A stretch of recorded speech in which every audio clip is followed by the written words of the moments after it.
Brazil জাতীয় football দলে 10 number jersey শুধুমাত্র একটা সংখ্যা নয়, বরং বিশাল এক ঐতিহ্য, দায়িত্ব ও মর্যাদার প্রতীক। এই জার্সি পরেই ইতিহাস গড়েছেন পেলে, জিকো, রোনালদিনহোর মতো কিংবদন্তিরা।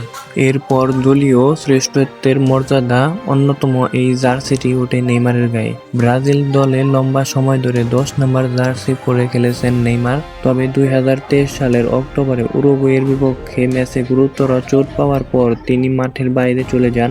তারপর এই জার্সিটা কখনো পরেছেন রাফিনিয়া, আবার কখনো ভিনিসিয়াস জুনিয়র। তবে নেইমার বিশ্বকাপ দলে ফেরার পর 10 নাম্বার জার্সিটা যে কে পাবেন তা নিয়ে শুরু হয়েছে নানা আলোচনা। গুঞ্জন শোনা যায় নেইমার নন, ভিনিসিয়াস জুনিয়রই হয়তো 10 নাম্বার জার্সি পেতে যাচ্ছেন। তবে সব গুঞ্জন উড়িয়ে দিলেন ভিনি নিজেই।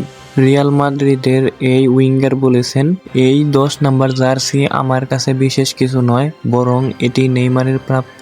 ভিনিসিয়াস এক সাক্ষাৎকারে ব্রাজিলিয়ান ইউটিউব চ্যানেল ও টিভি চ্যানেলকে বলেন, আমি কখনো জানি না বিশ্বকাপে আমার জার্সি নাম্বার কি হবে, তবে 10 নাম্বার জার্সি নেইমারেরই, এটা তো স্পষ্ট।